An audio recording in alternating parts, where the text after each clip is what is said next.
El psicoanálisis. En el siglo XX, el concepto que las personas tenían de salud se vio transformado con la incorporación de la noción del inconsciente. El responsable de dicha revolución fue Sigmund Freud.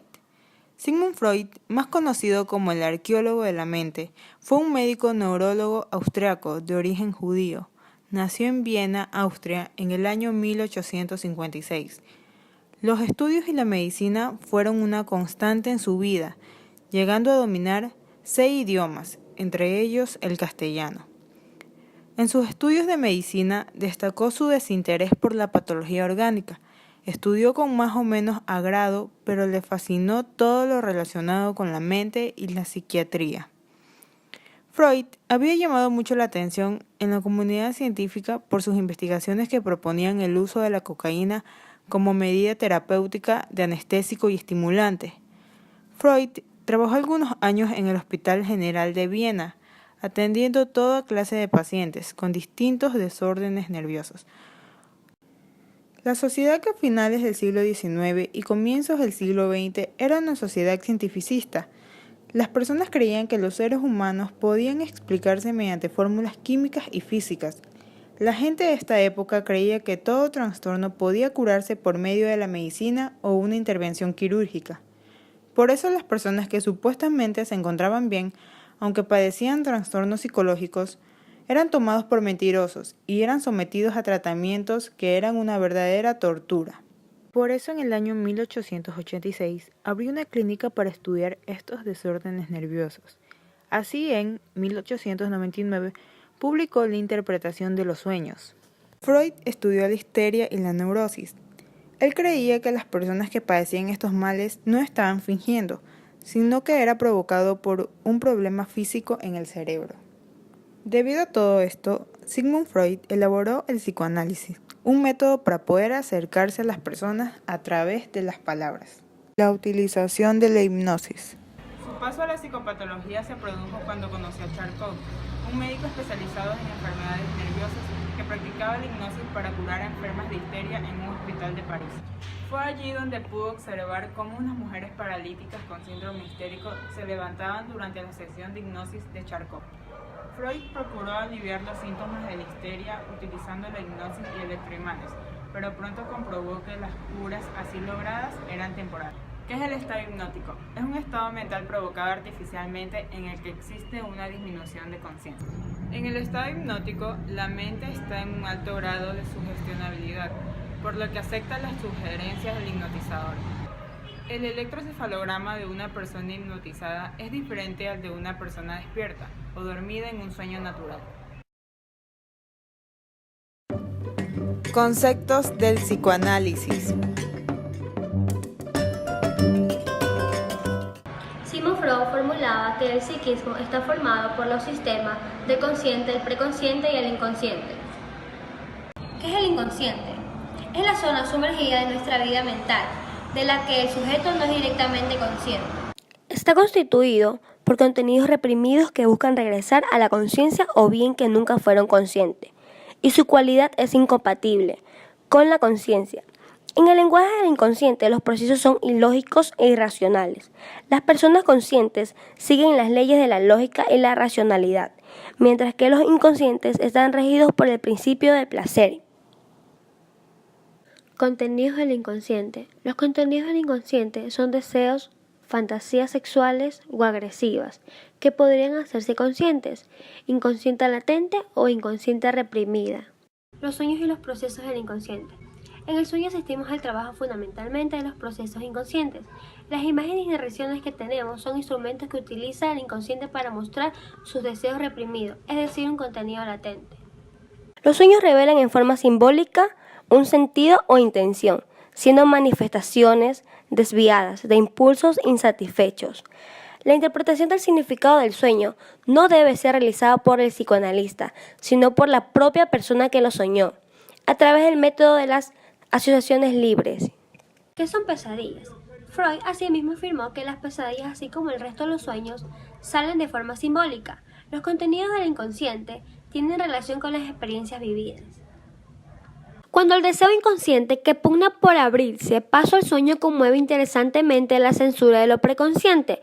Se rompe el equilibrio y como el sueño ya no puede cumplir su función protectora del dormir, ha de ser interrumpido en el acto y sustituido por el despertar. Es lo que ocurre en los sueños de castigo o pesadillas. Postulaba que nada ocurre al azar. Todos los pensamientos y todas las conductas poseen un significado preciso. En conclusión, todos los fenómenos mentales, pensamiento, recuerdo, sensación, acto, tienen una intención consciente o inconsciente y están determinados por los sucesos que le preceden. ¿Qué es la consciente? Es una de las terceras partes en las que Freud divide la mente. Representa una pequeña parte de la mente. La conciencia es la cualidad momentánea que caracteriza las percepciones externas e internas dentro del conjunto de fenómenos psíquicos. Están gobernados por el principio de realidad, por lo que busca la adaptación al mundo exterior. Preconsciente designa una cualidad de la psique que califica los contenidos que no están presentes en el campo de la consciente, pero pueden definir en consciente. Importancia de la sexualidad.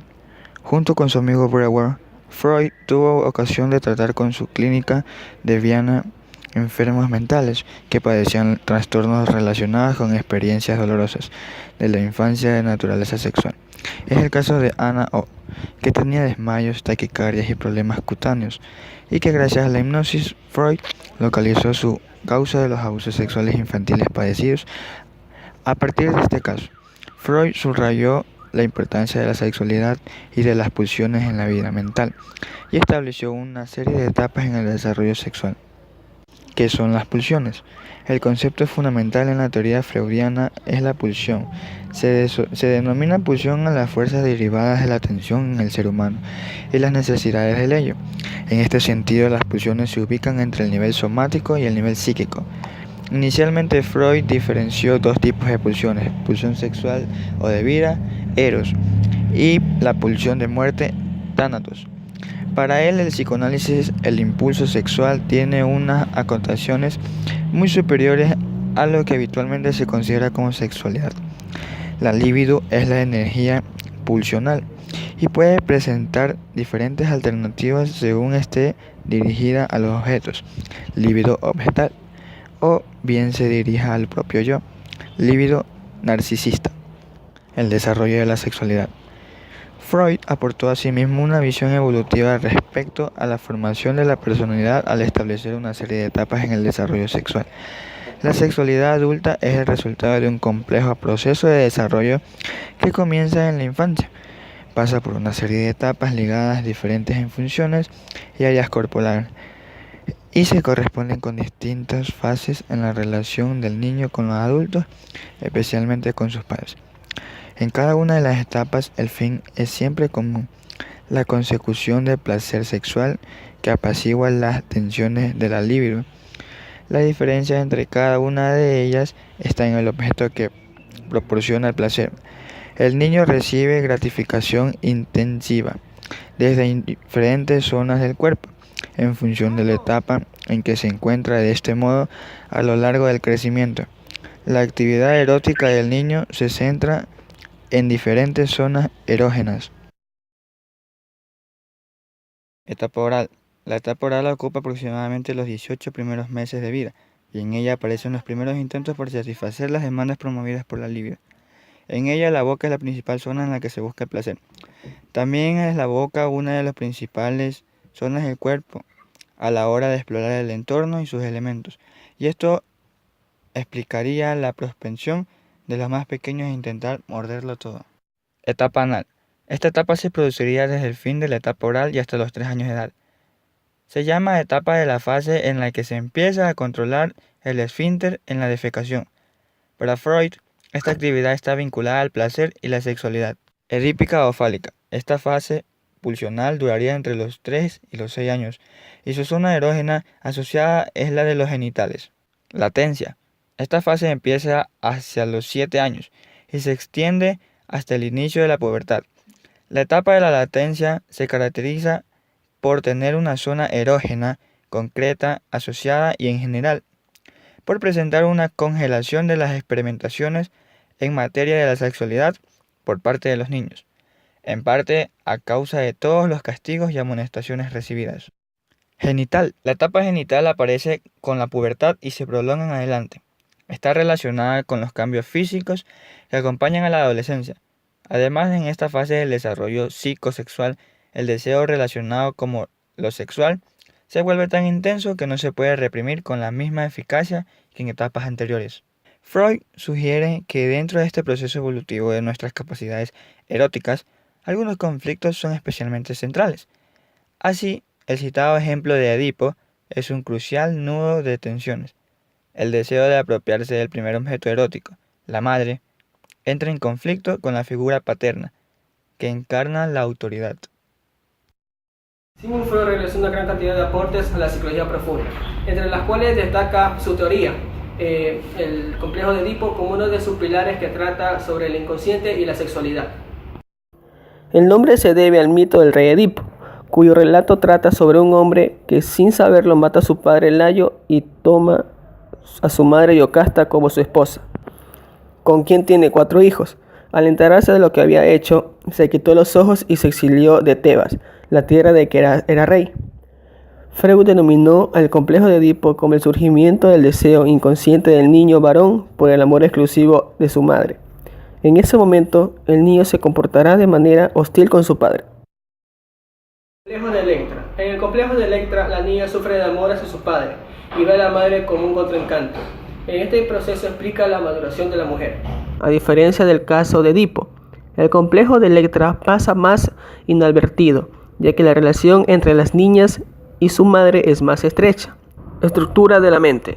El ello. Eso se identifica con el inconsciente.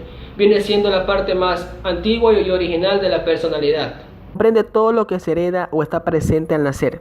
Se representa de forma pura en nuestro inconsciente. Representa nuestros impulsos o pulsiones más primitivos. Constituye, según Freud, el motor del pensamiento y el comportamiento humano.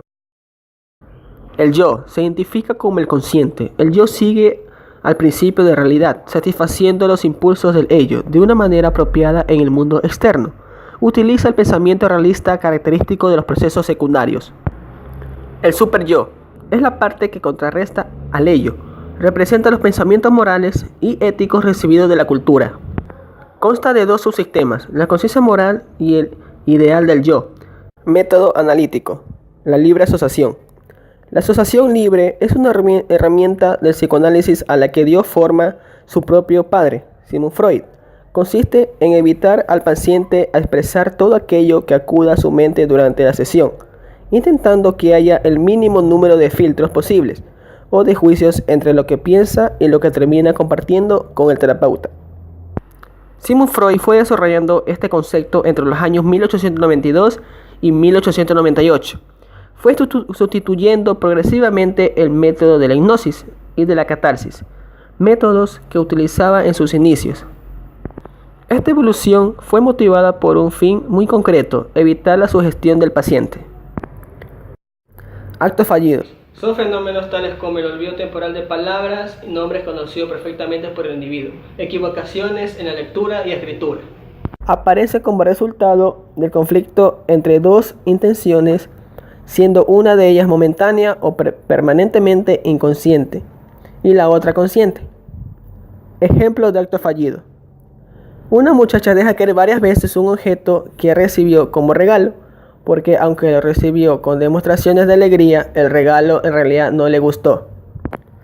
El psicoanálisis ayuda a la gente a entenderse a sí mismo, mediante la exploración de los impulsos que a menudo no reconocen porque está oculto en el inconsciente. En el estudio de un caso, el investigador trata de mirar en profundidad todos los aspectos de la vida de un individuo.